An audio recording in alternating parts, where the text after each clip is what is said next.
Notre Dame just landed a massive commitment in the class of 2026 with consensus top 50 prospect Ian Premer. He's a tight end out of Great Bend, Kansas. Irish Illustrated has the full breakdown from me, Eric Thomas, about exactly who Notre Dame beat out in order to get Premer in the class, what kind of talent is coming to South Bend, and what parts of his game are really standing out to recruiting analysts and schools alike. Notre Dame beat out three other schools in order to land Premer. That would be Iowa State, Kansas, and Kansas State. For a lot of his process, there was a indication that he wanted to stay closer to home and take his talents more regional, and that would be within his comfort zone. But within two visits, Notre Dame really changed his perspective and ultimately sold Premer on the opportunity to come to South Bend at a place where tight end development is a core part of the lineage of the Notre Dame football program and take things to the next level. Now, looking at Ian Premer's game here on film, there are really three core attributes that teams are going to be excited about, right? He's a receiving threat primarily as a tight end. That is always going to excite offensive coordinators to get that big bodied mismatch. And the three ways that Premer differentiates himself, even amongst that group of pass catching tight ends, it comes from his mobility and his ability to create yards after the catch. Two, sort of in that same vein, it's his inability to be tackled. It's just the ability to shed tacklers and really make guys look silly on defense. And then the third thing is just sheer catch radius. So looking at Premer's film here, which is playing in the background, just even watching the first few plays that are coming up here, I mean, you can see the actual mobility, the ability to not only change directions quickly and accelerate out of those breaks, but you can see that defenders consistently sort of undervalue exactly how quickly he's going to be moving upfield, and it leads to some bad angles. It leads to a lot of attempted arm tackles and a lot of frustration and misery for defenders. When Premer is running routes, there is a quickness to his cuts that allows him to create separation at all levels of the field, whether he's running vertically, whether he's cutting back across the field, short or intermediate. He's able to create that separation because he just moves so quick that defenses don't have much of a chance to react. On the physicality side, as you're watching some of these plays, you'll notice, especially with arm tackles, you just can't arm tackle Premer. He's too much of a beast to handle. So for defenses that are trying to get after him, he not only has like little cut back and quick moves to make guys kind of look silly in space, but when guys get their hands on him, Premer has a vicious stiff arm. He's able to dispatch would-be tacklers with ease, free up some clear air for him to, really continue his approach to the end zone here.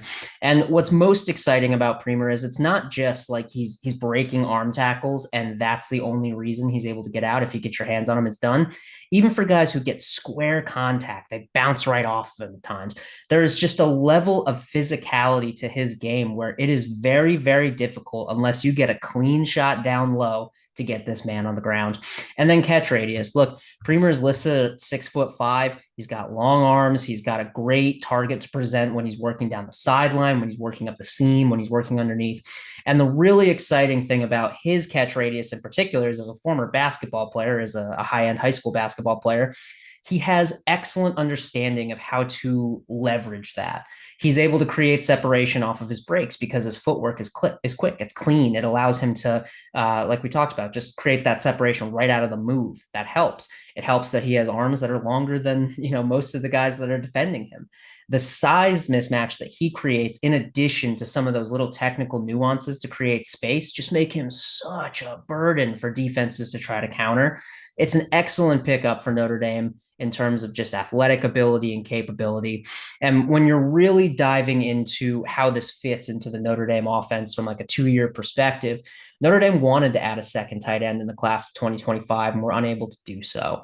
And the thought process with that, with the second tight end, was, well, we already have James Flanagan, who's like this all-world blocker with a lot of potential as a receiver, but more potential than actual like proven, like, oh, we know this is going to be a day one impact kind of guy. Premer is the flip side of that. You don't really know what you're going to get as a blocker day one. It's probably not the same level of inline, just domination that Notre Dame has gotten from guys like Cooper Flanagan, Tommy Tremble in the past. But he is a big target for offenses to have to, for offenses to have at their disposal and defenses to have to counter. And with Notre Dame's offense in particular, they love to go to tight ends on third downs money downs, red zone. And Premer is excellent in a lot of the responsibilities that come on those, right? Running to a spot and just making yourself a big target right at the line or right at the line to gain. Getting a quick break across the middle. So you just create that momentary separation to convert on a 3rd and 4 as opposed to maybe a 4th and 1. These are the little details and responsibilities that Notre Dame trusts its tight ends with, and it's exactly what's in Premer's game.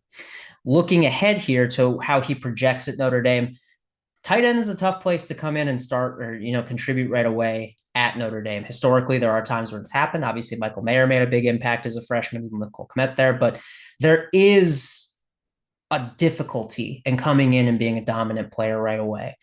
With the current composition of the Notre Dame tight ends room, however, Premer has a little bit of a unique window in that Notre Dame is still looking for that receiving threat tight end, that really, versatile threat to come in and aid that room. They really are looking for that number one pass catching threat after Eli Raridan in 2026 and beyond.